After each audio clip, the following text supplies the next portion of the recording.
comienza Red Más Noticias. La Fiscalía reconstruyó el paso a paso de los movimientos de los asesinos y cómplices del fiscal antimafia Marcelo Pesci del Paraguay. Gracias a esa recolección de pruebas, a la acción de la policía y de la Fiscalía, los entes investigadores lograron dar con el paradero de 5 personas que en este momento están respondiendo ante la justicia. Algunos de ellos ya anunciaron que van a colaborar para delatar a las otras personas que tuvieron que ver con este caso. Se habla incluso del grupo terrorista islámico que estaría metido en este crimen.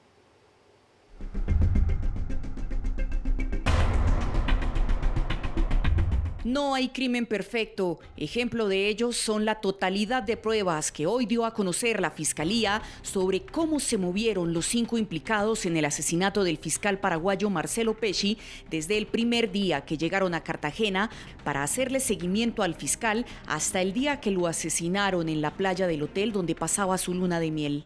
Este crimen fue pagado, negociado con más de 2.000 millones de pesos. La historia comenzó cuando 3 hombres y una mujer se registraron en un hotel 2 estrellas de Cartagena. Entran sonrientes y van a sus habitaciones. Ese mismo día salen del hotel rumbo a la isla de Barú a cometer el crimen. Sin embargo, antes hacen una parada en un restaurante para comer algo. En este video se capta una imagen de ellos cuando se lavan las manos en los baños del lugar. Sus rostros y vestimenta se aprecian claramente. Cuando finalmente llegan a la isla Barú, arriban a un lugar de alquiler de motoesquí. El hombre de sombrero blanco es el encargado de pagar los 200.000 pesos del arriendo de la moto acuática. Se mueve por el lugar sonriendo en medio de desprevenidos clientes. Se ve entonces cómo el hombre ayuda a los 2 empleados del lugar a mover la motoesquí roja arrastrándola hacia el mar. Los delincuentes manifestaron que en muchas ocasiones estuvieron perdidos, pero gracias a las redes sociales lograron la ubicación y el seguimiento del fiscal Marcelo Pesci. Que es que la vida no puede reducirse a publicar todo lo que uno hace todo el día. Los videos obtenidos por la Fiscalía y la Policía revelan además los momentos previos al homicidio. Casi que en tiempo real recogimos y construimos una película a través de los videos de este crimen. En esta imagen se evidencia en los círculos rojos los movimientos del fiscal Pesci y su esposa.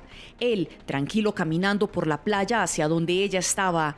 Mientras tanto, en los círculos amarillos, los desplazamientos de los delincuentes, quienes haciéndose pasar por turistas del hotel, no pierden de vista al fiscal. La mujer finge estar hablando por teléfono. Desde otra cámara se ve cómo la cómplice del homicidio, Marisol Londoño, y su hijo Cristian Camilo Monsalve Londoño caminan a la orilla de la playa. Ella, después de ingresar al mar, levanta los brazos con el único fin de dar indicaciones a alguien sobre el punto exacto al que debe llegar la motonáutica con el sicario. Había un articulador. Este articulador, Francisco Luis Correa, fue la persona que estructuró esa operación con unos sicarios que cumplieron unas funciones. Se ve entonces el momento en que se empieza a acercar la moto a la playa. Ya desde otro ángulo se ve a Pesci y a su esposa tomando el sol. Segundos después de los 3 disparos, se aprecia cómo la moto sale rápidamente del lugar y en una vista general se logra ver cómo huye con rapidez. Las primeras imágenes que inclusive impidieron que varios de los delincuentes salieran del país para evitar precisamente a la justicia. El general Vargas se refirió a un 6º hombre que pudo haber tenido que ver con el asesinato de Pesci. Este sujeto, quien haría parte, quien tiene orden de captura, Gabriel Carlos Luis Salinas Mendoza, debe ser ubicado por los 196 países del mundo en Interpol. En la más reciente audiencia, este fue el momento en que 4 de los 5 implicados aceptaron los cargos. ¿Acepta cargos? Sí, señor, acepto cargos. Sí, señor, acepto cargos. Sí, acepto cargo. Sí, su señoría, acepto cargos. No acepto los cargos, su señoría. En este caso, incluso se ha considerado la posibilidad que el grupo extremista Hezbollah haya tenido que ver con el crimen debido a la investigación que el fiscal hiciera del ciudadano paraguayo-libanés Nader Farhat sobre sus vínculos con narcotráfico. Tras las pruebas presentadas por Pesci sobre este caso, el hombre finalmente fue extraditado a Estados Unidos. Bueno, pues allí estaba la reconstrucción de un crimen milimétricamente planeado. Cambiamos de tema y hablamos ahora de lo que está pasando con el clima, porque esa es la otra noticia. En Bogotá las fuertes lluvias causaron un enorme cráter, esto en la calle Tercera con calle 60. La emergencia ha generado graves problemas de movilidad en la localidad de Puente Aranda. Entre tanto, el invierno no cesa. Este gigantesco hueco en la calle Tercera con carrera 60 ha generado un caos en la movilidad en la localidad de Puente Aranda. Las torrenciales lluvias y el estado de las redes de servicios públicos hicieron que tanto el soporte estructural del puente como la estructura del pavimento se vieran seriamente afectadas. Ese puente presentó una falla de socavación de uno de sus estribos, de los apoyos del puente. Esa falla también generó una pérdida de parte de las paredes del canal de los comuneros. Personal del IDU, la Secretaría de Movilidad, Defensa Civil y la empresa de acueducto y alcantarillado están en la zona para evaluar los daños y restablecer el paso lo más pronto posible. Lo que más nos preocupa son las rutas escolares de los 3 colegios que quedan aquí en esta cuadra. Debido a las obras para reparar el daño, no se descartan cortes en el suministro de agua. Seguro que sí, pero ustedes también ven acá a las diferentes empresas de servicios públicos. Está Codensa, está Gas Natural, obviamente está Acueducto. La carrera 60 fue cerrada en ambos sentidos, así como la calle Tercera en sentido occidente-oriente. Quienes se movilizan a diario por la zona han tenido que buscar vías como la Avenida de las Américas, la Avenida 1 de Mayo y la Avenida 68. Y aquí pues viendo tanta gente y tantos niños que para los colegios es muy delicado. Pues yo no vivo muy cerca acá, pero tengo que venir al médico ahí, entonces me afecta. Pero esta no es la única emergencia por lluvias en Bogotá. Al menos 3 viviendas colapsaron en el sector del Mirador en Ciudad Bolívar por remoción de masa, mientras que en el Parkway varios locales comerciales se inundaron. La lluvia, los cráteres que se abren en la vía, pero también hay otro factor delicado, los árboles se están cayendo. Hoy se cayó otro sobre una vía, volvió a generar complicaciones en la movilidad, incluso a poner en riesgo la vida de los transeúntes. El árbol de aproximadamente 15 metros de altura, no era cualquier arbolito, 15 metros de altura, cayó sobre un bus del SITP. Esto fue en la autopista norte con calle 190 en sentido sur-norte. Por ahí pasan rutas escolares. El hecho no dejó personas heridas afortunadamente, pero causó preocupación debido a que en las últimas semanas se han registrado varias emergencias en la ciudad por cuenta de la caída de los árboles. En lo que va corrido de este año, tomen nota, se han caído 522 árboles. Y entre el 2021 y el 2022, el Jardín Botánico ha realizado más de 2.336 talas preventivas. Desde la Secretaría Distrital de Ambiente continuaremos haciendo tratamiento preventivo de todo el arbolado de la ciudad. Siempre necesitamos la ayuda de la ciudadanía, que llamen por favor al 123 cuando vean un árbol que esté con un tronco afectado. Una pareja de motociclistas es la nueva víctima de la llamada Pared de la Muerte. Estamos hablando de una empinada y peligrosa calle del barrio San Pedro, en el sur de Bogotá, que ha cobrado notoriedad por sucesos trágicos, desafortunadamente. Esta es la historia.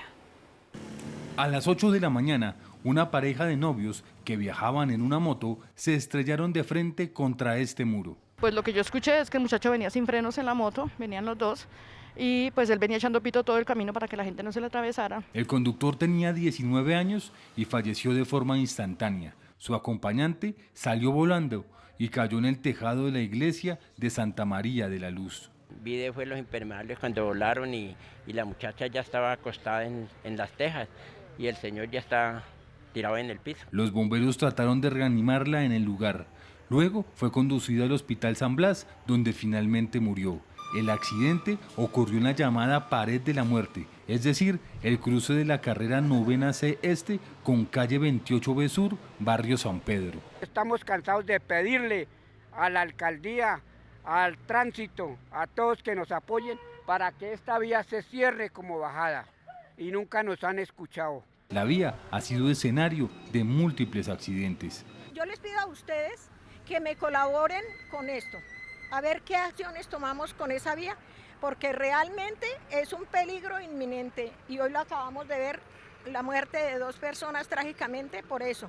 Según la Secretaría de Movilidad, entre el 1 de enero y el 31 de mayo de este año, 208 personas han fallecido en siniestros viales y 8.067 han resultado heridas. 75 eran usuarios de moto.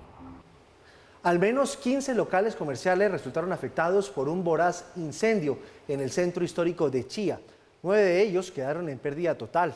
Un cortocircuito habría ocasionado la emergencia.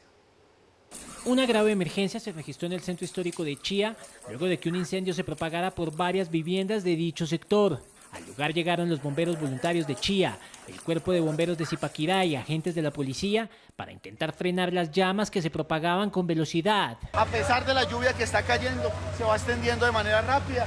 Es un local donde hay peluches, en muchos lugares donde fácilmente con cualquier producto de los que se venden ahí ropa. Los primeros informes apuntan a que el incendio se pudo iniciar por fallas eléctricas que provocaron las llamas, las cuales se propagaron debido al material de los techos. Al momento tenemos el saldo de 15 locales que resultan afectados, 5 personas lesionadas, 3 de ellos bomberos, los cuales son remitidos directamente a los centros asistenciales. Las autoridades tienen previsto un censo para cuantificar los daños y brindar ayudas a los damnificados. Después de la polémica, finalmente se canceló el Congreso de Entretenimiento para Adultos que se llevaría a cabo del 12 al 15 de este mes en Barranquilla. La alcaldía negó el permiso. La alcaldía de Barranquilla decidió negar el permiso para realizar el Congreso, teniendo en cuenta que por la proximidad de la segunda vuelta presidencial, la policía estaría destinada a ejecutar el plan Democracia y no se podría garantizar la presencia de la fuerza pública en el evento. Y además porque la información presentada por la organización del evento al solicitar la autorización tenía inconsistencias. Que la información presentada para la organización y para la revisión del evento tenía inconsistencias entre los participantes. La información que fue entregada al distrito no fue revisada, no fue organizada y por tanto podría inducirnos a error a la hora de dar un aval de un evento que no correspondiera con todas las características y además de eso el evento fue presentado extemporáneamente. Sin embargo, los organizadores del Congreso señalaron que es falso que el evento no cumpliera con los requisitos para obtener el aval requerido y rechazaron la decisión de la alcaldía. Esta es una decisión política que desconoce nuestros derechos y sienta un muy mal precedente para la ciudad, poniendo en juego el desarrollo de la libre empresa, el derecho al trabajo y la dignidad de miles de personas que diariamente derivan su sustento de esta industria.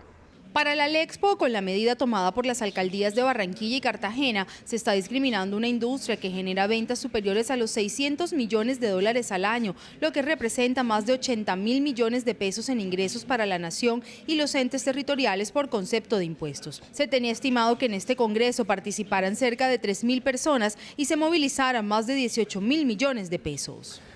Autoridades de varios países, incluida Colombia, incautaron 4.3 toneladas de coca perteneciente al Clan del Golfo. En esa operación fueron capturadas 38 personas en 6 países. Con la investigación, que duró un año, finalmente se logró la incautación de la droga en las ciudades italianas de Veneto, Lombardía y Calabria. En Europa, esta droga fue negociada por 96 millones de euros. Sin embargo, el mercado en las calles italianas, mejor dicho, las ventas al menudeo, lograron duplicar el valor, la estaban cobrando y estaban ganando más de 240 millones de euros. En la operación también fueron incautados varios carros de alta gama por valor de 100 millones de euros. Capturadas 38 personas, 20 de ellas en Colombia, en 5 departamentos, 4.300 kilos incautados en varios envíos de a 500 kilos cada uno. Se incautaron también dinero en efectivo, vehículos, otros bienes. Indicar que esta droga es perteneciente a Chiquito Malo. 2 soldados murieron en emboscada del ELN en Tibú, en norte de Santander. La acción subversiva, que tuvo como escenario la vereda La Florida, cobró la vida de los uniformados profesionales Fernando Aragonés y Carlos Javier Tóquica, nacidos en Caquetá y Meta respectivamente. Las víctimas pertenecían al grupo de caballería mecanizado número 5 del Ejército. Ambos llevaban un año en las fuerzas militares. Hoy se conoció una segunda decisión judicial en contra de Carlos Matos. El juzgado 11º penal del circuito en Bogotá condenó a 5 años, 10 meses de prisión al empresario, luego de sobornar con más de 200 millones a una juez, lo que le permitió continuar con sus negocios en la comercialización de vehículos en Colombia. También debe pagar una multa de 131 salarios mínimos mensuales y 108 meses de inhabilidad. La decisión judicial fue apelada por su defensa y ahora será el Tribunal Superior de Bogotá el que tenga la última palabra. La Secretaría Jurídica de la Presidencia interpuso oficialmente la queja disciplinaria contra los magistrados del Tribunal de Ibagué que ordenaron arresto domiciliario y una multa de 15 salarios mínimos contra el presidente Iván Duque. El documento fue enviado a la Comisión de Disciplina Judicial y busca que los magistrados sean sancionados por presunto prevaricato, según lo confirmó el mismo presidente Duque. De acuerdo con la Secretaría Jurídica de la Casa de Nariño, los funcionarios del Alto Tribunal de Ibagué habrían incurrido en una falta disciplinaria y no tenían competencia para emitir esta orden al desconocer el fuero presidencial que cobija al jefe de Estado. El ministro de Defensa, Diego Molano, se defendió en el Senado sobre el actual del gobierno en contra de la lucha, en contra del Clan del Golfo y la extradición de alias Otoniel. Dice el ministro que durante el paro armado ese grupo estaba buscando perdón social. Este martes fue citado a la Comisión Segunda el propio ministro, donde fue cuestionado por los senadores de la oposición, Iván Cepeda y Antonio Sanguino. Ambos aseguraron que el gobierno no había logrado darle garantías de seguridad a las poblaciones afectadas por el Clan del Golfo. Disminuir su potencial criminal. Y lo que ha pasado con el Clan del Golfo es todo lo contrario. Pasó de ser, en el gobierno del presidente Duque, un grupo delincuencial organizado a un grupo armado organizado. No fue este gobierno, el presidente Duque, el que determinó que el Clan del Golfo era un grupo armado organizado, fue el gobierno anterior. Cuando firma el acuerdo de La Habana, y a los 3 días teníamos recuperada esa zona, porque su interés no era una acción permanente, sino posicionarse políticamente para un perdón social o para un futuro acuerdo con ellos, con los del Clan del Golfo. Y mucha atención, el proyecto de justicia virtual pasó ya a sanción presidencial después de que este martes fuera aprobada la conciliación de la iniciativa que pretende agilizar los procesos judiciales en Colombia. El proyecto permite que las audiencias en todo el territorio nacional se puedan hacer de manera virtual, incluidos los procesos de la jurisdicción penal. Además, pretende fortalecer la seguridad para conservar los expedientes digitales y que la justicia llegue a las zonas rurales de Colombia. Un ejemplo cercano del resultado de esta iniciativa es que una tutela se pueda radicar por correo electrónico, por ejemplo. Con la aprobación de la conciliación, la iniciativa pasa a la firma del presidente Iván Duque para convertirse en una de las leyes que surgen tras la nueva realidad que impuso la pandemia. Este 19 de junio será un día definitivo para el futuro del país. Transmisiones Red Más Noticias. Inicio de la jornada electoral, 8 de la mañana. Avances informativos desde las 10:30 de la mañana, cada 30 minutos. Emisión especial a las 12:30 del mediodía. Y desde las 3 de la tarde, el más completo análisis de la contienda. Elecciones 2022 por Red Más Noticias. Elige bien. Elige el mejor análisis. Canales 107, 1007 HD. Por la señal de Claro. A propósito de elecciones, los empresarios del país que hacen parte del Consejo Gremial dicen que respaldan un gobierno que respete y promueva las libertades y el desarrollo empresarial. Hoy dieron a conocer varias de las incertidumbres que ellos tienen frente al clima de los negocios para el futuro del país. El Consejo Gremial Nacional invitó a los candidatos Rodolfo Hernández y Gustavo Petro a conversar de manera abierta y propositiva sobre las reformas que el país necesita y señala que se debe tener como premisa el respeto a la Constitución, a las libertades individuales y colectivas y la necesidad de resolver los problemas de pobreza, inequidad e informalidad laboral. En una carta, el Consejo indica que los colombianos deben tener la certeza de que los empresarios van a ser uno de los principales aliados de un gobierno que privilegie el respeto a la Constitución, la democracia y las instituciones, dentro de los criterios técnicos, principios de responsabilidad fiscal y evaluación de los efectos de cada propuesta para implementar medidas que generen inclusión social, a partir de la generación de empleo y emprendimientos. Señala que los 31 gremios serán deliberantes y propositivos en la búsqueda de políticas que pretendan el mejoramiento de las condiciones de vida de los colombianos, el crecimiento del aparato productivo y la generación de empleo, y que trabajarán para defender las instituciones y la democracia. De otro lado, la Asociación Nacional de Empresarios presentó una encuesta sobre el clima de negocios en este momento y encontró que el 64,7% lo ven como incierto, siendo las elecciones presidenciales el principal factor que genera zozobra. Otros problemas que ven los empresarios son la inflación mundial, la volatilidad en la tasa de cambio, el conflicto bélico entre Rusia y Ucrania y los problemas con las cadenas de suministro. Sobre los proyectos de inversión, el 73% tienen previsto o están llevando a cabo inversiones, 19% no están realizando y el 6,9% decidió aplazar sus proyectos. Y mientras avanza la campaña, pues crecen las apuestas. La firma Predictive, la misma que dio como ganador a Donald Trump en el año 2016 en los Estados Unidos, pues está proyectando a Rodolfo Hernández como el próximo presidente de la República, como el vencedor. El último dato de ese mercado de predicción virtual le da al ingeniero una posibilidad de hasta el 65% contra un 36% de Gustavo Petro. Es lo que dicen las apuestas. La firma Predictive, un prestigioso mercado internacional de apuestas con sede en Nueva Zelanda, le da mayores posibilidades al candidato Rodolfo Hernández de llegar a ocupar la Casa de Nariño. Según la última apuesta para la segunda vuelta que se llevará a cabo el 19 de junio, Hernández tiene el 65% de posibilidades de llegar a la presidencia, mientras Gustavo Petro cuenta con hasta el 36%. Predictive ofrece un programa de intercambio de datos para miembros de la comunidad académica y tiene 160 socios de datos, incluidos investigadores afiliados al Instituto de Tecnología de Massachusetts y las universidades de Harvard, Yale, Duke, Pensilvania, de California, Berkeley, Michigan y Virginia. En la anterior medición que hizo la misma firma, Hernández ya ocupaba el primer lugar en las apuestas con 64%, lo que indica que en pocos días presenta un leve aumento entre quienes hacen esas apuestas. Este reporte se conoce en un momento en que a nivel local las últimas encuestas muestran a los candidatos en posiciones muy cercanas, aunque la mayoría también ubica a Rodolfo Hernández en primer lugar. En algunas la distancia es mínima. Predictive se lanzó el 3 de noviembre de 2014 y 2 años más tarde tenía 29.000 comerciantes activos. Se trata de un proyecto educativo sin fines de lucro de la Universidad Victoria de Wellington, en Nueva Zelanda, que tuvo que sortear leyes federales que prohíben los juegos de azar en línea y rigen el comercio de futuros de productos básicos. En 2016 la firma llamó la atención de los medios de comunicación por sus proyecciones en las elecciones de Estados Unidos. El sitio agrupa también predicciones en categorías diferentes a los mercados, incluidas preguntas sobre la administración Biden, elecciones de Estados Unidos, Congreso, elecciones estatales y locales y en el mundo.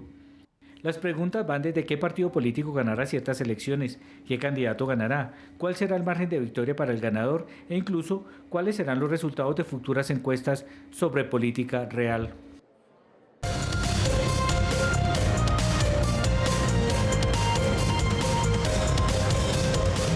Y seguimos, hablamos ahora de cifras de aprobaciones de economía. El Consejo de Bogotá aprobó el cupo de endeudamiento global por 11,7 billones de pesos para la capital. La votación quedó 30 a favor y 10 en contra. La administración de la alcaldesa Claudia López celebró esta decisión y aseguró que el cupo generará 60.000 empleos, permitirá la construcción de 19 colegios nuevos y asegurará los recursos para la segunda línea del metro a Suba y Engativá, que beneficiará a cerca de 2,5 millones de personas. Del total aprobado, 3,8 billones servirán para el funcionamiento de la planta Petarcanoas.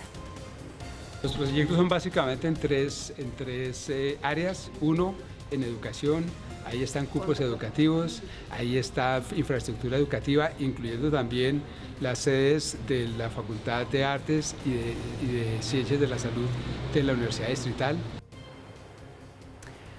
Y el Banco Mundial, entre tanto, aumentó levemente sus proyecciones de crecimiento para la región y mejoró las de Colombia a 5,4%.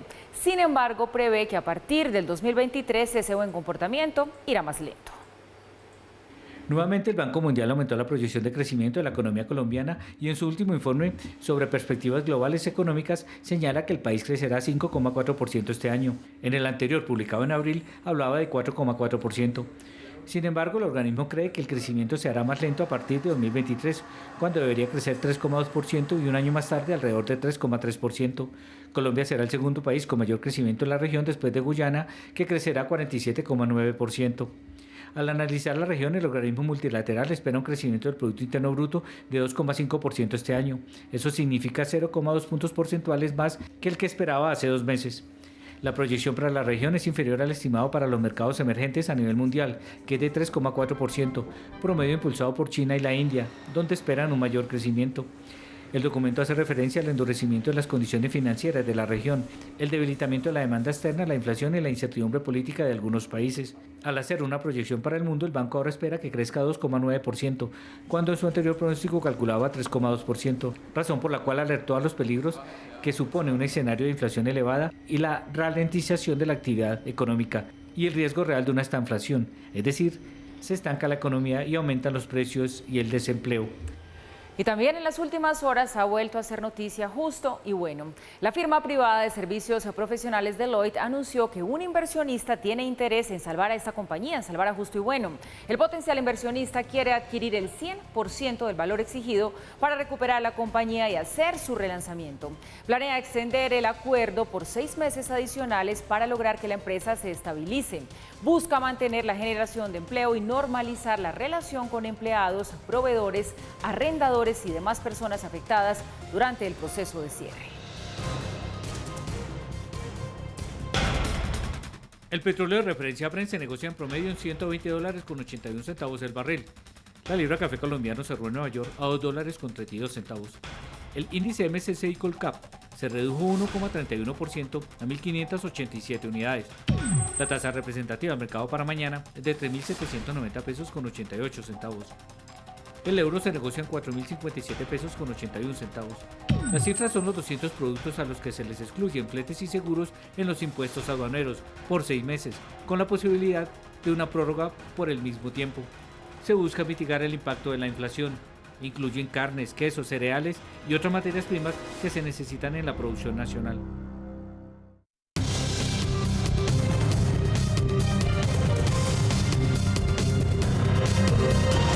Y la imagen del día, o la otra imagen del día, ya les mostramos lo que pasó con el puente en México, que también se lo vamos a repetir en minutos, pero la otra tiene que ver con la Cumbre de las Américas, ya no por cuenta de los países que no van, sino por la cantidad de migrantes, estas imágenes las tienen ustedes ahí, en el medio entre Ana María y yo, que se van marchando hacia los Estados Unidos. Es una caravana gigantesca de 15.000 migrantes partidos del sur de México. Van a la frontera con los Estados Unidos, donde están tratando de pedir asilo. Ana María, buenas noches. Giovanni, buenas noches, así es, pues son emigrantes de Centroamérica, de Haití, de Venezuela, de Cuba, que también esperan llamar la atención de los mandatarios, quienes van a estar abordando la crisis migratoria durante el encuentro que termina este viernes en Los Ángeles. Esta podría ser una de las caravanas de migrantes más grandes de la región en estos últimos años. La mayor caravana de migrantes del año, en su mayoría venezolanos, se dirige a Estados Unidos, donde durante esta semana se desarrolla la Cumbre de las Américas, en la que se discutirá la crisis migratoria de la región. La inédita caravana de cerca de 15.000 migrantes dejó atrás a la ciudad de Tapachula, un punto clave en el viaje de muchos migrantes y solicitantes de asilo que esperan llegar a los Estados Unidos. Sin embargo, desde hace meses las personas se han quejado de la lentitud burocrática del Instituto Nacional de Migración de México, que está dando las citas hasta el mes de agosto para definir su situación migratoria. Siempre nos vienen a buscar y que vamos a llevarlos a migración para darles el permiso y los que se los llevan expresos para el siglo XXI. Un engaño total todo el tiempo. Ya tenemos 2 meses aquí y nos están negando el permiso. Con la esperanza de llamar la atención de los líderes regionales, la marea humana partió desde Chiapas al sur de México y planea llegar en las próximas semanas a la frontera con Estados Unidos a más de 3.000 kilómetros de distancia. Sin embargo, la ausencia del presidente mexicano Andrés Manuel López Obrador en la cumbre cayó como un balde de agua fría entre los migrantes. El presidente López Obrador decidió, creo, no ir a la cumbre de las Américas. Nosotros le pedimos, como seres humanos de la Hispanoamérica, que se pongan de acuerdo. Son demasiadas personas migrantes saliendo de lo que han querido convertir a Tapachula en una gran cárcel migratoria. Se espera que el mandatario mexicano se reúna con el presidente Joe Biden en julio para tratar la situación. Corea del Sur y Estados Unidos realizaron este martes ejercicios conjuntos de poder aéreo sobre las aguas de la península de Corea. La demostración, en la que participaron 20 aviones de combate, se produjo un día después de que los aliados dispararan 8 misiles frente a la costa este de Corea del Sur. Esto como respuesta a varios misiles balísticos de corto alcance lanzados por Corea del Norte. La subsecretaria de Estado de Estados Unidos aseguró que habrá una respuesta fuerte y clara si Corea del Norte realiza una prueba nuclear. Cualquier prueba nuclear sería una violación total de las resoluciones del Consejo de Seguridad de la ONU. Habría una respuesta rápida y contundente a tal prueba porque, como ha dicho la propia Agencia Internacional de Energía Atómica, existe la preocupación de que puedan realizar una prueba nuclear. Esto sería muy desestabilizador para la seguridad mundial.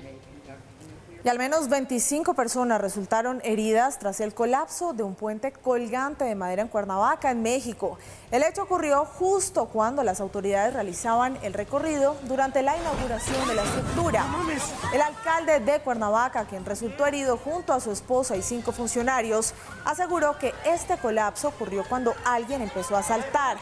Sin embargo, otros de los asistentes señalan que posiblemente el desplome se dio porque subieron a más personas de las permitidas. Según autoridades, algunos de los heridos tienen lesiones leves y otros fracturas. Hasta el momento, ninguna persona herida de gravedad. Y un nuevo escándalo policial está sacudiendo a Estados Unidos por un video que se conoció de un hombre pidiendo ayuda y quien murió ahogado frente a los agentes. Estas son las imágenes de la cámara corporal de los policías en Arizona. Los agentes fueron llamados por un altercado de pareja a la orilla de este río, un habitante de la calle y su pareja. Los agentes se acercaron al hombre de 34 años para interrogarlo y tras la conversación saltó por encima de la baranda, acercándose al agua. La policía le dijo que no estaba permitido nadar en este lago, a lo que el hombre respondió que era libre de hacerlo y empezó a alejarse mientras los agentes miraban la escena. Posteriormente empieza a pedir ayuda diciendo que se va a ahogar y los policías incrédulos dicen que no van a intervenir y que no van a saltar para ayudarlo mientras el hombre pide ser rescatado. Momentos después falleció ahogado suplicando ayuda. Y tras sobrevivir a la moción de censura de su partido, el primer ministro británico Boris Johnson fue protagonista de las portadas de los principales diarios del país, con titulares como "Un vencedor herido y el hombre muerto sigue caminando". La prensa británica puso en duda el futuro político de Johnson. En sus artículos, varios periódicos, incluso de tinte conservador, sugirieron que el primer ministro no podrá poner fin a los problemas del Partygate a corto plazo. Aunque resultó victorioso la votación, fue un duro golpe para el mandatario, pues recordemos, el 41% de sus legisladores votaron en contra de su liderazgo, tras meses de escándalos y errores que no solo generaron dudas sobre su autoridad para gobernar, sino también afectaron su reputación entre la población. Y en China empezó el examen anual de ingreso a la universidad, conocido como Gaokao y calificado por algunos expertos como el más difícil del mundo. Una cifra récord de casi 12 millones de estudiantes que afrontarán 6 duros exámenes en un periodo de 3 días. En esta ocasión, la jornada estará marcada por las medidas de control de la pandemia. En Beijing, donde se han presentado 48.000 candidatos, cada centro dispondrá de aulas especiales para estudiantes quienes presenten algún síntoma COVID durante la prueba. En China, recordemos, contar con estudios superiores no solo determina el éxito profesional, sino además es todo un motivo de orgullo social.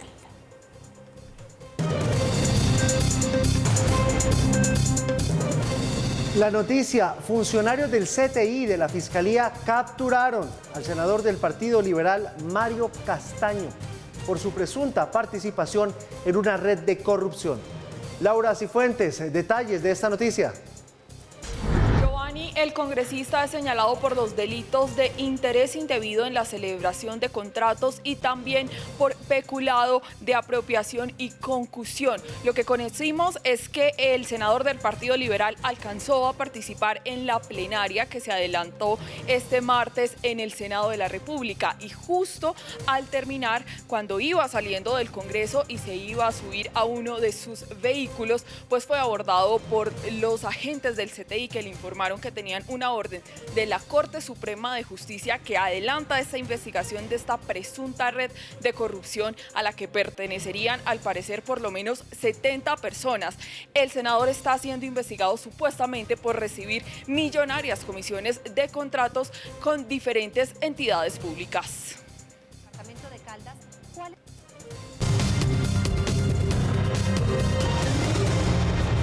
Y la otra noticia, conmoción en Villavicencio porque las autoridades capturaron al presunto asesino del niño Martín José López, que tenía apenas 9 añitos. Al parecer se trataría de otro menor de edad, de 14 años.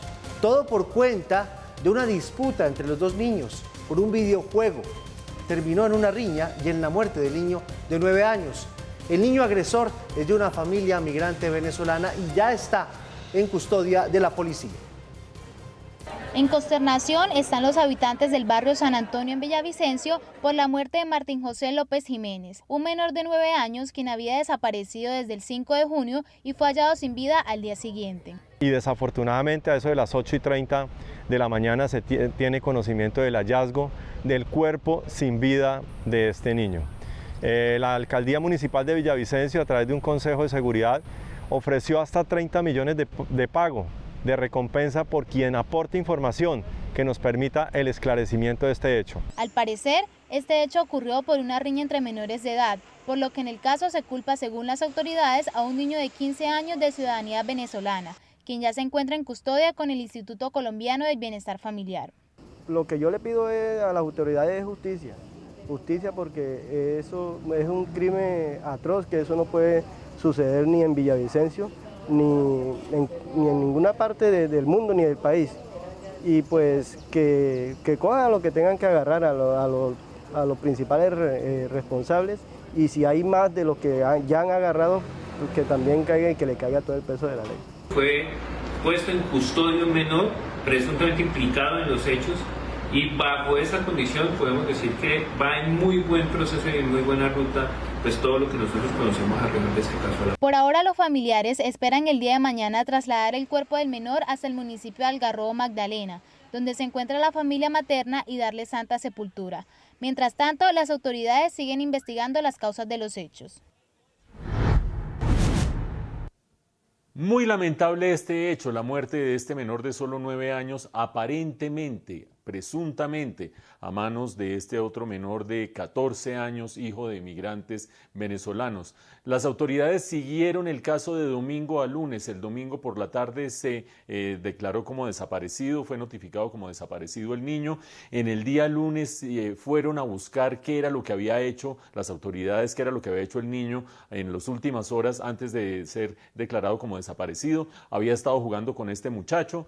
Empezaron a averiguar por la vivienda del muchacho, llegaron a la vivienda, la mamá dijo, aquí no hay nada que ver, ustedes no tienen nada que hacer aquí, este niño no tiene nada que ver. Entraron a la habitación del niño y ahí tenía el celular del niño fallecido y además de eso una pantaloneta untada de sangre. Inmediatamente pues esas evidencias o esas pruebas por el momento parecen indicar que este menor fue el culpable de este asesinato. Y hay de por medio una cosa tan trivial, aparentemente, presuntamente, como una apuesta después de haber estado jugando un videojuego, la ganó el uno de los dos la apuesta y aparentemente eso fue lo que dio lugar a estos hechos. Ustedes vieron a los familiares del menor víctima diciendo lo que necesitamos aquí es justicia.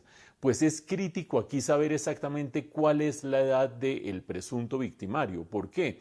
porque en Colombia menores de 14 años no pueden ser ni juzgados ni declarados culpables. ¿Por qué? Pues porque se asumen que no son imputables en la medida en que no saben exactamente la magnitud de lo que hacen, las implicaciones de lo que hacen, ni la ilegalidad de esa clase de hechos. En general, no solo para menores de 14 años, sino para cualquier individuo que haga un ilícito y no sepa exactamente que está cometiendo el ilícito o está enajenado, tiene problemas mentales o qué sé yo, es considerado por la ley colombiana como inimputable. Pues bien, menores de 14 años no son imputables. ¿Qué pasa entre los 14 y los 18 años? Porque podría tener los 14 ya cumplidos. Existe en Colombia un sistema de responsabilidad penal para adolescentes. Ese sistema de responsabilidad penal para adolescentes considera que entre 14 y 18 años hay un proceso de formación del individuo, donde llevarlo a una cárcel o castigarlo o aplicarle medidas punitivas, lo que hace es empeorar su condición. Y como está en proceso de formación, lo que requiere es un tratamiento especial de pedagogía, didáctico, de enseñarle por qué lo que hizo está mal y de darle, por supuesto, una sanción y que seguramente sus padres tendrán responsabilidad civil, pero que sea formativa ante todo. Esos son los caminos a seguir y no sin que antes de eso las autoridades terminen verdaderamente verificando si este presunto responsable es efectivamente el responsable o no. Las pistas parecen incriminarlo de manera inapelable, pero habrá que esperar lo que dictaminen las autoridades. Y se siguen dando apoyos de cara a la segunda vuelta presidencial. Antonio Navarro anunció el suyo a Gustavo Petro para este 19 de junio, pese a las diferencias que tuvieron cuando Petro fue alcalde de Bogotá. Mientras tanto, Twitter se volvió de nuevo escenario de enfrentamientos. Gustavo Petro sigue sumando apoyos de cara a los comicios del próximo 19 de junio. A su campaña llega el que fue su secretario de gobierno durante su alcaldía en Bogotá y compañero de la entonces guerrilla M-19, Antonio Navarro Wolf. El cambio tiene 6 componentes. Primero, cero corrupción. Segundo, disminuir desigualdad. Tercero, mejorar educación y salud. Cuarto, limpiar aire, agua y suelo. Conservar y reforestar Amazonía y Pacífico. Quinto, generar empleo. Sexto, conseguir paz y seguridad. Voto por @PetroGustavo y @Francia Márquez. Navarro y Petro son dos de los referentes principales del movimiento del 19 de abril, conocido como el M-19, a quien Petro les agradece su respaldo. Gracias, Antonio. Los hombres y las mujeres de abril no podían fallar ante la cita de la lucha por la democracia. Hay una cita con la patria. En enero del 2012, recién posesionado, Petro lo nombró como secretario de gobierno y el 30 de marzo, 3 meses después, Navarro decidió separarse de la administración de su aliado, argumentando razones estrictamente personales. Para Petro, la salida de Navarro fue dolorosa y manifestó que el gabinete se resentía con su salida. Desde Cartagena, Gustavo Petro habló sobre los señalamientos de corrupción en contra del ingeniero Rodolfo Hernández, aclarando que no son de Petro, sino de los jueces y fiscales del país. Si yo estuviese enjuiciado, no me pongo a inscribirme como candidato presidencial. Por una simple razón, porque si me vuelvo presidente, paso a la corte y me suspenden de inmediato. Entonces, ¿para qué engañar a la gente? Ante esto y un trino del candidato asegurando que si en campaña alguna persona llega a estar imputada, se retira de inmediato, su contrincante, el ingeniero Rodolfo, le contestó. Entonces, ¿para cuándo el retiro de Armando Benedetti? Finalmente, Petro le hizo una propuesta y lo invitó a firmar un acuerdo. Acordamos, candidato, por el bien del país, que toda persona imputada deja de estar en campaña y no tendrá cargos públicos. Firmo este acuerdo ya y si usted no lo firma, lo hago yo unilateralmente. Pero esta no ha sido la única polémica que han presentado en las últimas horas los aspirantes a la Casa de Nariño. También lo hicieron por la posibilidad de implementar un horario de trabajo de 10 horas con media hora de almuerzo. De 6 de la mañana a 4 o 5 de la tarde está por definirse, para que los 4 años calendario se vuelvan en tiempo casi 6. Por su parte, su contendor, Gustavo Petro, le contestó a través de Twitter que el único que trabajará 12 horas es él. El único que trabajará 12 horas al día será su presidente, tal como lo hice en la alcaldía de Bogotá. Al pueblo trabajador le derogamos la reforma laboral de Uribe para que las horas extras vuelvan a ser horas extras, tengamos jornadas de 8 horas y haya estabilidad laboral. Además, añadió que esto sería una explotación laboral. La jornada laboral de 10 horas no es más que explotación a la trabajadora y el trabajador como se hacía en el siglo XIX, la época del capitalismo salvaje. Hay cierta dirigencia económica con su candidato que quiere llevar a la gente es una nueva esclavitud. Ante esta polémica, Rodolfo Hernández desmiente que esté proponiendo modificar la jornada laboral. Colombianos, todo lo que yo digo lo cambian. Los que vamos a trabajar, yo desde las 4 de la mañana hasta las 6, 7 de la noche, soy yo y la vicepresidenta. Este miércoles el candidato Petro visitará Chocó, el viernes norte de Santander y el sábado Santander.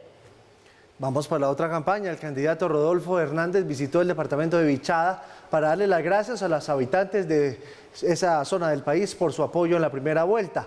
Desde ese departamento, el ex gobernador de Boyacá, Carlos Amaya, quien estaba con Sergio Fajardo, anunció su respaldo a Rodolfo Hernández. En Puerto Carreño, Rodolfo Hernández recibió el apoyo de Carlos Amaya. El exgobernador de Boyacá dijo que sus caminos se encontraban para dar un mensaje de unidad. Llegó la hora de vencer por fin la espiral de división en la que la dirigencia política ha involucrado a este país. Décadas atrás conservadores contra liberales, luego entre la guerra y la paz, uribistas o santistas, y hoy nos quieren dejar ver como si hoy de nuevo estuviéramos condenados a las fracturas sociales, haciéndonos creer que no hay más camino que uribismo o petrismo. Hernández llegó al Vichada, departamento que había dicho desconocer, pero en el que ganó el pasado 29 de mayo. Fue recibido por una multitud a la que le agradeció su apoyo, bailó joropo y con casco puesto recorrió el basurero de Puerto Carreño. Esta es la porquería que tienen de rellenos sanitarios. No cumple con ninguna especificación. Si miramos y hacemos una auditoría a los costos, muy seguramente la clase política, politiquera, que ha venido a dirigir aquí al Vichada y a la ciudad de Puerto Carreño, han gastado la plata en corrupción. Desde Vichada, el ingeniero también anunció que destinará el dinero de la reposición de votos para el pueblo más pobre de Colombia, y desde Bogotá recibió el apoyo del senador de la Alianza Verde, Iván Nami. Paula, sigamos hablando de las peleas en las redes sociales porque ahora hay otra, pero la desató el senador que estaba acompañando a Sergio Fajardo hasta hace unos días, que publicó la foto de Gustavo Petro. ¿Quién fue ese senador y cuál es el problema de la cédula de Petro?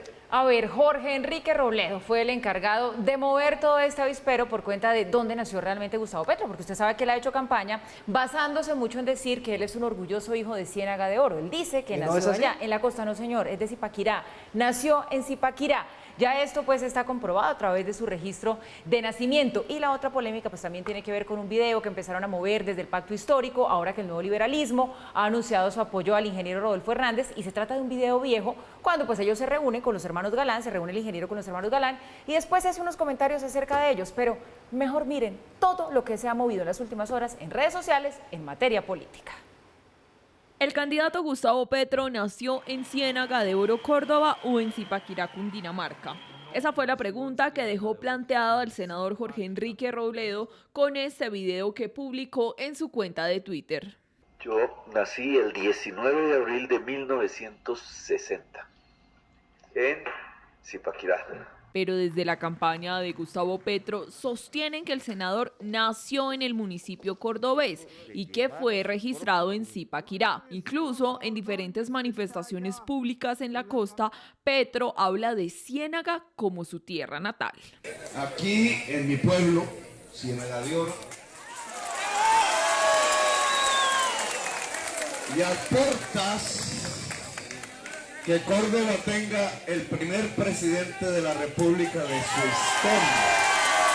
Para el líder de izquierda Jorge Enrique Robledo, que expuso como pruebas el registro civil y la cédula del aspirante a la presidencia, la aclaración de este dato no es cosa menor y es muy importante en honor a la verdad. Nacer en un sitio u otro, pues bueno, no importa, todas las poblaciones son respetables, pero a mí sí me parece grave que una persona lleve años diciendo una cosa que no es cierta, con el propósito, además todos sabemos, de conseguir votos. En este tira y afloje de las redes sociales se conoció también otro video polémico en el que el ingeniero Rodolfo Hernández estaría criticando a los hermanos Galán. uno se va a manusear por Gaviria y el otro se va a manusear por Pese a que el video tomó vuelo pocas horas después de la adhesión de los Galán al exalcalde de Bucaramanga, el director del Nuevo Liberalismo aseguró que estas imágenes corresponden a una reunión de hace varios años atrás.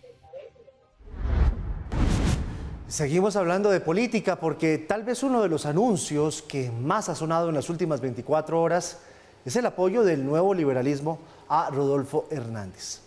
¿Qué pasó? ¿Por qué los hermanos Galán decidieron irse con el ingeniero? ¿Se verá que hay una realineación de la Centro Esperanza, una alineación con los principios de Luis Carlos Galán? Pues doctor Juan Manuel Galán, es un gusto tenerlo con nosotros esta noche en Redman Noticias. Bienvenido. Muchas gracias, Giovanni. Un gusto estar acá en Redman Noticias con ustedes y un saludo a todos los televidentes. Doctor Juan Manuel, ¿por qué decidieron irse con el ingeniero Rodolfo Hernández? Giovanni, por una decisión de partido, el Nuevo Liberalismo como organización política trazó un camino que empezó por decirle a la coalición de la Centro Esperanza que concluíamos ese ciclo con el apoyo hasta el final, leal por Sergio Fajardo, cumpliendo nuestra palabra, que íbamos a tener nuestro liderazgo, nuestra voz, para tener la interlocución directamente, iniciar nuestro propio proceso.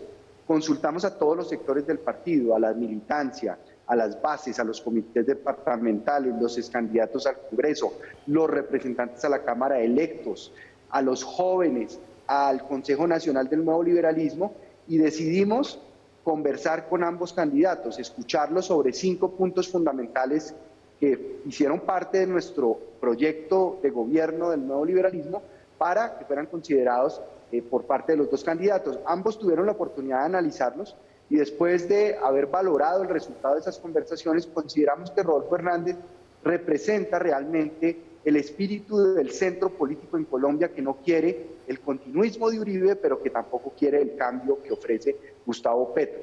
Quiere además una lucha frontal contra la corrupción sin compromisos políticos de ninguna índole, sacando realmente adelante lo que es el ADN del nuevo liberalismo, como es la lucha frontal contra la corrupción, la politiquería y el clientelismo. Rodolfo Hernández con hechos demostró en la alcaldía de Bucaramanga que es posible cambiar las costumbres políticas, que es posible administrar, gerenciar, gobernar bien y gobernar con mujeres, porque el 70% de su equipo en la alcaldía de Bucaramanga estuvo compuesto por mujeres. Hay unos principios de su papá, de Luis Carlos Galán, que dicen ustedes están presentes en la campaña de Rodolfo Hernández. Tal vez usted ya nos los enumeró, pero ¿cuáles son? Principalmente, ¿cuáles son esos parecidos que hay entre la campaña que lideró hace algunos años su papá y lo que hoy está presentando Rodolfo Hernández? Bueno, la lucha contra la corrupción es sin duda alguna algo por lo que es recordado Luis Carlos Galán. En el imaginario del pueblo colombiano, Luis Carlos Galán entregó su vida luchando y enfrentándose no solamente a las mafias del narcotráfico, sino a sus aliados en la política y a toda esa estructura clientelista que vivía de la política, de la transacción permanente en la política para favorecerse, para hacer negocios, para tener a la gente en una dependencia indigna y robarse el presupuesto. Rodolfo Hernández tiene la voluntad, la sinceridad y el carácter, como lo vemos nosotros, para llegar independiente a la presidencia de la República de cualquier atadura política que le impida hacer las reformas y transformaciones que el Estado necesita, no solamente para ser más austero, sino para que el presupuesto que tenemos lo invirtamos mucho mejor y no se pierda en el bolsillo de los políticos corruptos.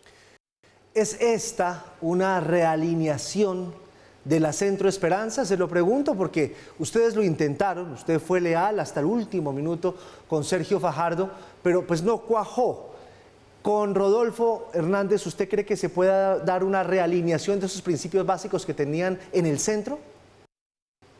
Yo creo, Giovanni, que efectivamente Rodolfo Hernández logró lo que nosotros en la coalición Centro Esperanza no logramos, que fue conectar emocionalmente con el electorado de centro, que no quiere que continúe el régimen uribista, duquista, en cabeza de Federico Gutiérrez, pero tampoco quiere la propuesta de Gustavo Petro, que genera inquietud su propuesta sobre las pensiones y el ahorro de los colombianos pensional, que es sagrado, genera inquietud su propuesta energética, porque si se pierde la posibilidad de tener petróleo de inversión, se pierde la posibilidad de invertir en los programas sociales que están cobijando a la gente más vulnerable en nuestra sociedad.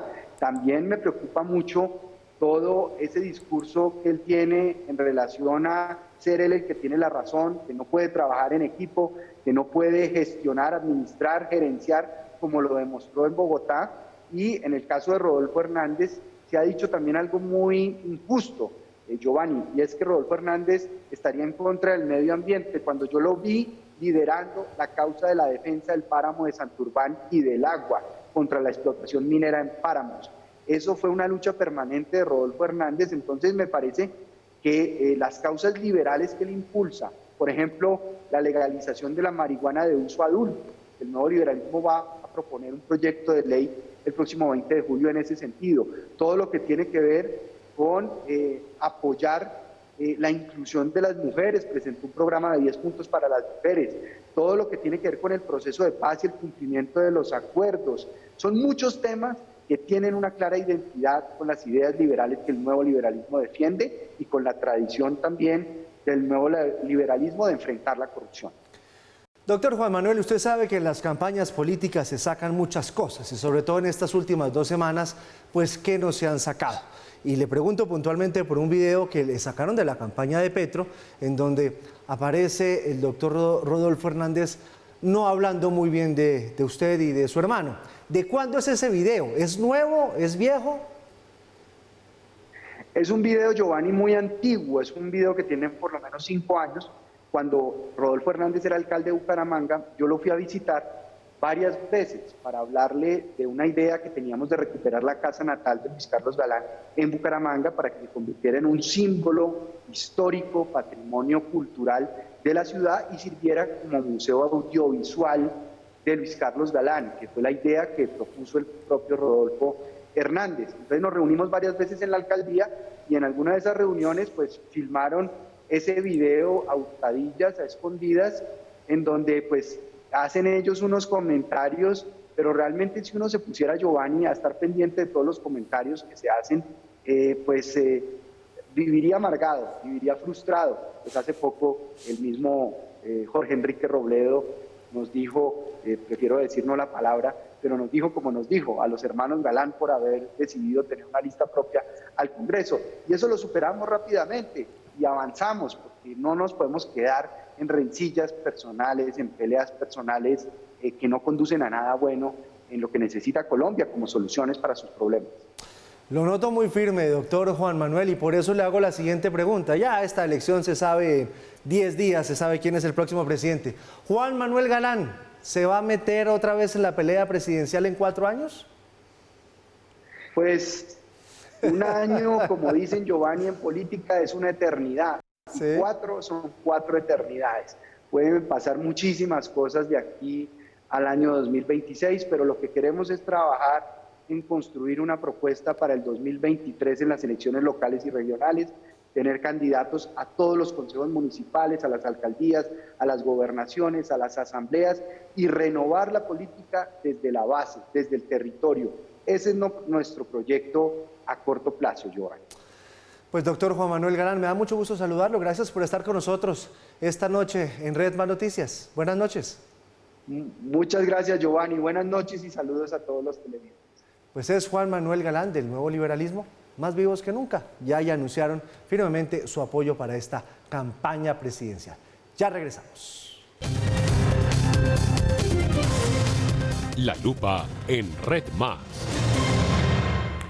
Y a partir de hoy llega la lupa a Red Más Noticias. Hoy empezamos por poner esa lupa a un tema que tiene nerviosos a los habitantes de Bogotá. Estamos hablando de la caída de árboles. En lo que va de este año, más de 500 se han desplomado, causando serias afectaciones a personas, también a vehículos. Uno de los accidentes más recientes tuvo lugar justo esta mañana. Pasó en el norte de la ciudad con un enjambre de abejas que se desprendió cuando un árbol se cayó y atacaron a 30 perros y sus paseadores. 2 mascotas murieron. Pero ¿por qué se están cayendo los árboles? ¿Quién responde por los daños? ¿Y qué está haciendo el distrito en materia de prevención? Lo averiguamos. Una ola de árboles caídos asusta a los bogotanos. Hoy le ponemos la lupa a este tema que preocupa en una ciudad donde hay plantados una legión de 1.300.000 ejemplares. Visitamos a la secretaria de Ambiente, Carolina Urrutia, quien explica la razón de tantas caídas. Solo hoy se vinieron al suelo 14 árboles en Bogotá. Estamos en un fenómeno de la Niña, se están presentando muchas más lluvias que en un periodo de lluvias normal. Tenemos los suelos muy saturados de agua y también en muchos casos las copas de los árboles. Los árboles que se nos han ido cayendo están como parte de nuestro modelo preventivo en la ciudad, son aquellos que son particularmente sensibles, que no se adaptan tan bien a este entorno urbano. Tenemos acacias, eucaliptos y cipreses. Esta escena, ocurrida el viernes pasado en la calle 89 con Séptima A, puso a pensar a muchos sobre quién responde ante un accidente de semejantes proporciones. En aquellos casos en que la persona afectada en infraestructura o en su salud quiera entablar una demanda contra el distrito, probablemente puede haber un proceso de conciliación si ha habido una revisión de ese árbol y ha habido una orden de tala. Es decir, cuando nosotros hemos revisado el árbol y le hemos dado a alguien un permiso, sea en zona pública o privada, para ejecutar una tala y esta no se ha efectuado, ha habido casos en que ya entidades han sido condenadas. Lo cierto es que aunque pareciera que la caída de árboles es una lotería, hay síntomas que ofrece el paciente para estar alerta. La responsabilidad de la ciudadanía es avisarnos cuando vea alguna causal de preocupación. Puede ser la inclinación del árbol, que haya agua encharcada en la raíz del árbol o presencia de roedores que puede indicarnos un proceso de pudrición dentro del árbol. Por supuesto, ramas afectadas, evidencia de pudrición o de hongos en el tronco del árbol. Entre el año pasado y la Secretaría ha talado preventivamente 2.336 especímenes, una difícil tarea si se tiene en cuenta la oposición de los grupos ambientalistas. Normalmente la respuesta inmediata se efectúa a través de los bomberos de Bogotá y posteriormente se van aclarando las responsabilidades. Los procesos de picado cuando hay un árbol en la vía, usualmente los coordina el IDIGER con el Jardín Botánico, la recolección es responsabilidad de los operadores del aseo. Por cada árbol talado, el distrito está obligado a plantar 5. Usaquén, Chapinero, Suba y Teusaquillo son las localidades donde más árboles se caen en Bogotá. Bueno, ahí está este fenómeno de la caída de árboles que se ha intensificado en la capital del país debido al invierno. Ustedes han oído a la secretaria de Ambiente que nos está explicando cómo en el invierno se termina saturando los suelos en los que están los árboles, lo que hace que tengan menor agarre las raíces, pero por otra parte se terminan saturando las copas de los árboles y los hace más pesados y más proclives a caerse, sobre todo si son especies que no son nativas como el eucalipto y el ciprés, por ejemplo, y el sauco, según nos ha dicho la secretaria de Ambiente. Y aquí surgen 2 preguntas. La primera es que las autoridades no hacen nada para evitar que se caigan los árboles, no hay una inspección, no hay una evaluación. Pues sí, la Secretaría de Ambiente está permanentemente evaluando qué árboles están en riesgo, ya sea porque están enfermos o porque los han chocado o porque están torcidos por una obra, etcétera, etcétera, y termina avisándole al Jardín Botánico, que es el encargado de hacer la tala. Ustedes dirán, bueno, pero ¿de qué tamaño es el problema y de qué tamaño es el proceso de tala que hace el Jardín Botánico? Pues ustedes vieron las cifras. Este año 522 árboles caídos en Bogotá, que da un promedio de más o menos 3,4 árboles al día. Una barbaridad, imagínense ustedes en una ciudad 3,4 árboles que se van cayendo y cayendo y cayendo de manera accidental. ¿Y cuántos se talan más o menos y a qué ritmo en Bogotá? Pues lo que nos daba la cifra Fabián en su nota es que se han talado 2.336 entre 2021 y lo corrido 2022. Eso da una tala de un poquitico más de 4 por día. Eso es horrible desde el punto de vista ambiental, si es que uno no tiene en cuenta que el destino de ese árbol seguramente va a ser caerse y generar un daño aún mayor. Es decir, se talan aquellos que están poniendo en riesgo la salud de las personas, la vida de las personas, los carros, etcétera, etcétera. Por lo tanto, esa tala que suena tan horrorosa se compensa con esa obligatoriedad de que la administración distrital siembre unos árboles después de hacer la tala. Primera pregunta, sí hay medidas preventivas, sí se toman medidas preventivas y son más los árboles que se talan que los que se terminan cayendo y la Secretaría de Ambiente está inspeccionando. Pero la segunda pregunta, ¿puede finalmente una persona hacer el proceso judicial en contra del distrito? Ustedes también han oído a la secretaria dando las pautas. Una persona que se considere perjudicada por una caída de un árbol porque le cayó en un bien inmueble o le cayó en el carro o eventualmente pudo herir a una persona incluso, puede demandar al distrito. Generalmente lo que termina sucediendo es que se da el espacio para una conciliación extrajudicial. Si esa conciliación no funciona, avanza el proceso judicial. Y ese proceso judicial tiene dos posibles desenlaces. Un desenlace en el que se demuestre que fue causa mayor la que generó el accidente del árbol, caso en el cual las entidades del distrito quedan exentas de cualquier responsabilidad. Pero hay otro escenario, que es el caso en el cual se demuestre que no hubo las prácticas de silvicultura necesarias para mantener el árbol y preservarlo, o que existiendo la instrucción de parte de la Secretaría de Ambiente no se procedió con la tala por parte de los organismos ejecutores. Y esos organismos ejecutores, teniendo la previa instrucción de la Secretaría de Ambiente, se convertirían en responsables de cualquier accidente que se dé. Por lo tanto, las personas que se consideren perjudicadas tienen ese camino de la conciliación extrajudicial o de llevar el proceso judicial con esos dos posibles desenlaces. Desde Washington, María Molina. Nos vamos para Washington porque están pasando muchas cosas con el porte de armas. El actor Matthew McConaughey fue a la Casa Blanca, hizo un llamado muy fuerte a la responsabilidad con las armas, luego de la masacre en la escuela primaria en su ciudad natal, en Uvalde, en Texas. María, buenas noches. ¿Qué más dijo el actor? ¿Qué está pasando con este debate? ¿Ya ha dicho algo el gobierno de los Estados Unidos? Hola, muy buenas noches. Un placer saludarlos nuevamente. En Estados Unidos es ilegal para una persona de 18 años comprarse una cerveza. Sin embargo, en lugares como Texas es legal comprarse un rifle de guerra, un rifle AR-15. Fue lo que sucedió, como sabemos, hace unos días en Uvalde, Texas, donde un joven de tan solo 18 años recién cumplidos pudo entrar a una tienda deportiva y comprar 2 rifles AR-15 con los que después masacró a 19 niños y 2 maestras en un colegio. Hoy, el reconocido actor de Hollywood, Matthew McConaughey, estuvo en la Casa Blanca. Estuvo expresando la misma ira que sienten millones de estadounidenses que sienten el temor de enviar a sus hijos al colegio todos los días y que pueda sucederles lo que sucedió con los niños de Uvalde, Texas, que sean asesinados por una persona con problemas mentales. Matthew McConaughey mostró los Converse verdes de una de las víctimas de Uvalde. La niña tenía tan solo 10 años y quería ser bióloga.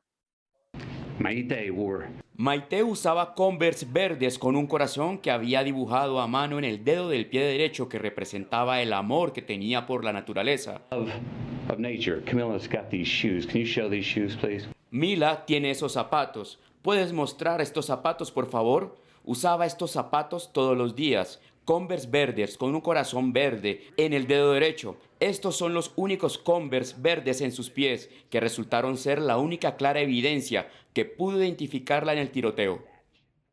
El debate de las armas es viejo en Estados Unidos y cada vez que sucede una de estas matanzas sucede exactamente lo mismo.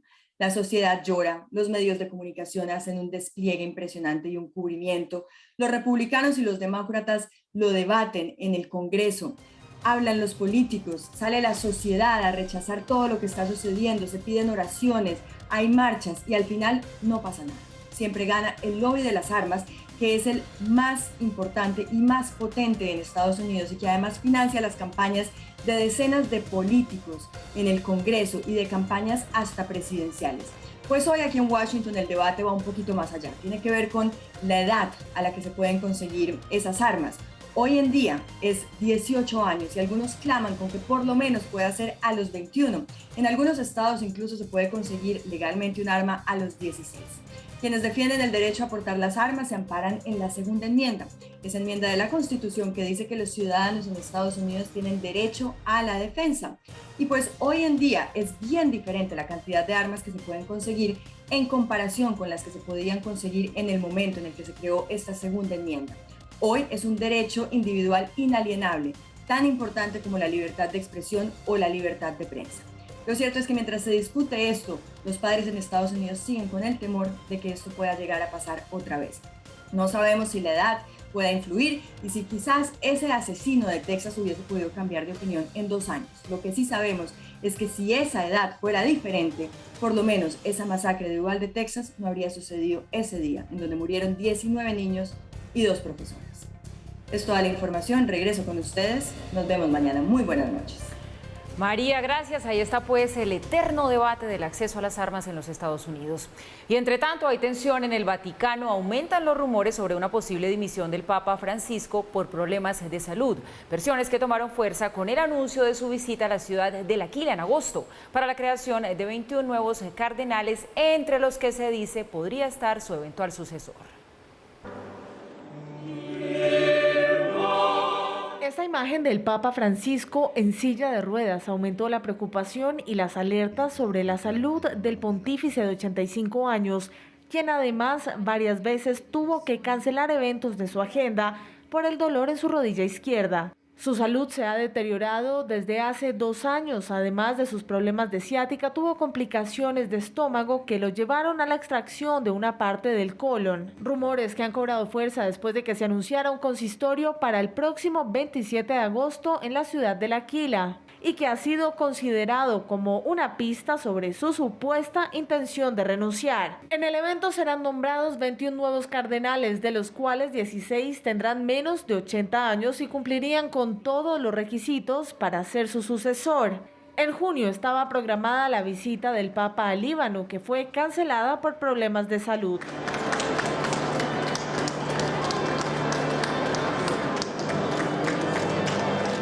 Su sentido del humor sigue intacto. Incluso en días pasados respondió a feligreses mexicanos que para su pierna necesitaba un buen tequila.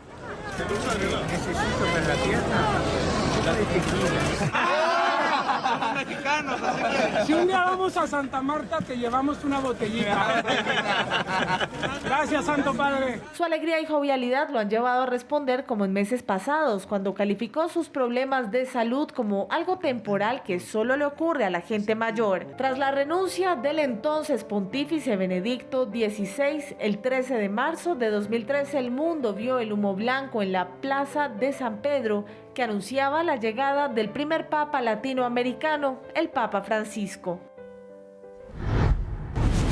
Crecen los rumores acerca de un posible retiro del Papa Francisco y ustedes han visto que su situación de salud no es la mejor y ha ido empeorando. El 5 de mayo se vio por primera vez en silla de ruedas debido a esto que nos estaba contando Ana María, a los problemas de las rodillas, es decir, que tuvieron que llevar inclusive a infiltrar una de sus rodillas por cuenta del dolor que estaba sintiendo. Fuera de eso el problema de la ciática que lo trae de tiempo atrás, fuera de eso la extirpación de parte de su colon. ¿Pero esas circunstancias darían para que estas especulaciones fueran creciendo? No, hay 3 elementos que son los que están haciendo que las especulaciones aumenten.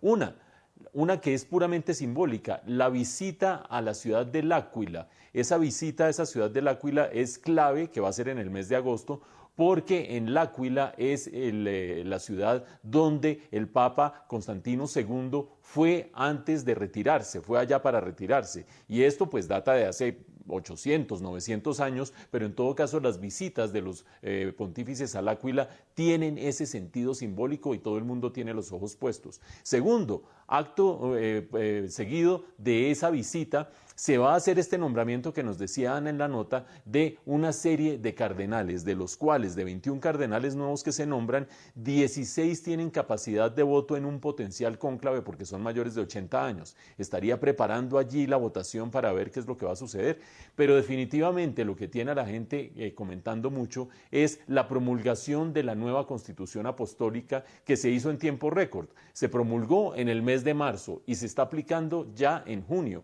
Eso no había sucedido antes con una Constitución Apostólica similar, y parecería, dicen los expertos, que ese afán por dejar ese instrumento legislativo ya andando y ya en manos de los obispos para que terminen aplicándola sería parte de estos indicios. ¿Será que es exageración o será que la salud ya le está fallando más de la cuenta al Papa Francisco? En semanas sabremos la verdad.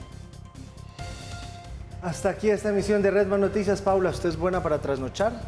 No, soy muy buena para madrugar, pero yo soy como las gallinas, se oscurece y para mí hay que dormir. ¿Por qué? Porque el Papa, o se sabe a las 2 de la mañana qué pasa con el Papa. Entonces, ¿usted no va a estar pendiente? O sea que hoy me toca trasnochar. Más o menos. Muy a mi pesar. Nada que hacer. Bueno, mañana vendré con las ojeras, pero con la misma actitud de siempre, que es lo importante. Vamos a ver qué pasa con esa declaración en el Vaticano sobre las 2 de la mañana. Por eso a las 6 en punto, estén pendientes de esta emisión de noticias, les estaremos contando. Feliz noche. Que descanse, gracias por su compañía.